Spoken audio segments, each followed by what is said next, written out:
বয়স আপনারা পারবেন।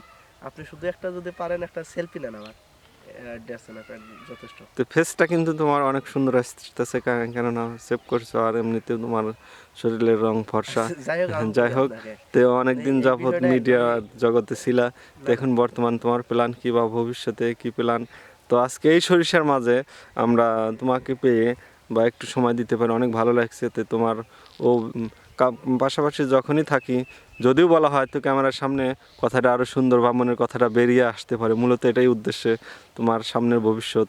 এটা মিডিয়ার বিষয় বা ক্যামেরার বিষয় তো না, বিষয়টা হলো আমি যেহেতু গ্রামের লোক, আর আমি গ্রামে থাকি, আর যেখানেই থাকি সবসময় গ্রামের প্রতি একটা আমার অন্যরকম টান থাকে, মায়া থাকে, মহব্বত থাকে। তো সেক্ষেত্রে আমি গ্রামে আইসি এমন একটা সময়, যে সময়টাতে সরিষার চাষ হচ্ছে, অনেক চারিপাশে ফুল ফুটেছে, এখনও সরিষা মানে এই ফুল শেষ হয়েই সরিষা হবে। তো সেক্ষেত্রে আমার অনেকটা আনন্দিত যে আমি খুব ভালো একটা সময় আইছি গ্রামে ঘুরতে, আর খুব সুন্দর একটা দৃশ্য দেখতে পাচ্ছি। এটা আমার জন্য খুবই একটা সুদিন এবং ভালো একটা মুহূর্ত, যেটা আমি ভালো অনুভব করেই চলতেছি। এতটুকুই তো। আর মিডিয়ার কথা বলতে গেলে যে একটা সময় ছিল যে যদিও বলতে পারেন যে না আমার বেশি বয়স হয় নাই, তবুও আমি বলতে চাই যে আমার এখন ওই বয়সটা বা মাথার ভিতর যে ওই মিডিয়ার একটা পেইন ছিল, ওটা এখন আমার মাঝে নাই।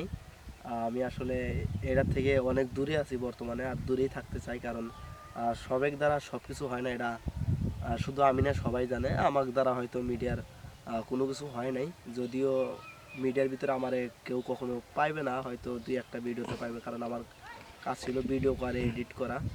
আর সেটাও বর্তমানে আমি বন্ধ করে দিছি। আমি চাই যে বর্তমানে সারা বিশ্বের মধ্যে অনেক কন্টেন্ট ক্রিয়েটার আছে, আপনারা সবাই তাদের ভিডিও দেখবেন, সবাই পাশে থাকবেন। আর আপনারাও যদি সময় পান তাহলে অবশ্যই কন্টেন্ট ক্রিয়েটার হিসেবে কাজ করবেন, কেননা বর্তমান কিন্তু এই লাইনে প্রচুর ইনকাম করার সম্ভাবনা আছে। আর এখন নিউ নিউ আপডেট আসতেছে, যেটা সাধারণ মানুষের জন্য বা যারা কন্টেন্ট ক্রিয়েটার করতে চায় তাদের জন্য একটা ভালো লক্ষণ। তো এটাই আমি বলবো। আর আমি বর্তমানে এটাতে নাই, এখন পরে আসবো কিনা এটা আমি জানি না, তবে আমার ইচ্ছা আছে না আমি আসবো না, কারণ আমি অন্য একটা প্ল্যানে রয়েছি। তো সেই প্ল্যানটা সাকসেস না করা পর্যন্ত আমি এই লাইনের বিষয়ে কোনো চিন্তা ভাবনা করতেছি না বা করবো না। কেমন? তো সবাই যাই হোক, ভালো থাকবেন। আর যদি সুযোগ পান যে যদি গ্রামের লোক হন, শহরে থাকেন, তাহলে গ্রামে এসে ঘুরে যাবেন। আর যদি শহরের লোক হন তাহলে গ্রামে একটু আসবেন, গ্রামের দৃশ্য দেখে যাবেন, অনেক ভালো লাগবে। সবার জন্য শুভকামনা, ভালো থাকবেন, আল্লাহ হাফেজ। তো যেহেতু মিডিয়াতে ছিলেন বা সাফল্য পাওয়া হয় নাই, তো সামনেও আপনার কথার মাধ্যমে বুঝতে পারছি আসবেন না। তো দর্শক হয়তো বা চায়, একই সাথে যেহেতু চলাফেরা করছি, অনেক সময় আমাকে জিজ্ঞাসা করে আমার কথাও বা সেই ভাইয়ের কথাও, যে আপনারা করেন না নাকি করেন, আপনার ভিডিও পাওয়া যায় না। তো এক্ষেত্রে আমি যেটা বলতে চাইতেছি যে দর্শক যদি চায়, এক্ষেত্রে মতামত কি, আশা না আশা বা সামনে ভবিষ্যতে? দর্শক আসলে এগুলো বিষয় হলো যে দর্শকের উপরেই চলে, কারণ দর্শক যদি কখনো চায় তো সেক্ষেত্রে সবাই করার আগ্রহ করে। কারণ যেহেতু দর্শকের কারণে এই ভিডিওগুলো বানান বা কন্টেন্টগুলো তৈরি করে, এখন দর্শক যদি চাইতো বা চায় তাহলে যে কোনো মানুষের মন মানসিকতা আবারও পাল্টে যেতে পারে, পরবর্তীতে আবারও ভিডিও আনতে পারে। যেহেতু দর্শক তাকে ভালোবাসতেছে, তার মানে দর্শকের ভালোবাসা পাইতে গিয়েই কিন্তু একজন মিডিয়াতে ঢোকে। এখন অনেকেই হয়তো সেই ভালোবাসাটা পাইতে ব্যর্থ হয়, যার কারণে মিডিয়ার থেকে চলে যায় বা চলে আসে।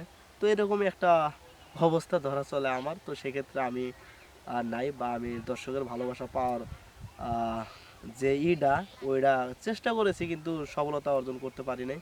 তো এটা দর্শকের কোনো দোষ না, এটা আমার একদম একান্তই আমার ব্যর্থতা। তো যার কারণে আমি দর্শকের জন্য এখন কিছু বলতে চাই না। আর দর্শক যদি ভালো কিছু দিতে পারি তখন চাইবে, যেহেতু আমি ভালো কিছু দেই নাই, মানে আমি কিছু দেই নাই, তো সেক্ষেত্রে তো দর্শক আমাকে চাইবে না। তো সেক্ষেত্রে আমি নিশ্চিত যে দর্শক আমাকে এখন চায় না বা চাইবেও না। যদি কখনো আসি ভালো কিছু নিয়ে তখন চাইবে, এটা আশা করি। আর দর্শক আমি আজকে একটা কথা বলে রাখি, যেহেতু ভাই আমাকে বলতেছে, আমি যদি আসি তাহলে শর্ট ফিল্ম বা নাটক আর কি ভালো কিছু নিয়েই আসবো। আহ, এটাই আমি আশ্বাস দিতে পারি যে আমি যদি নেক্সট টাইম আবারও ব্যাক টু কাম মিডিয়াতে করি তাহলে অবশ্যই ভালো কিছু নিয়ে আসবো। এতটুকুই, আর কিছু বলতে চাই না এখন। আসলে একটা প্রশ্ন করলেই সব উত্তর চলে আসে, আর পরবর্তী যেন প্রশ্নের আর সময় থাকে না।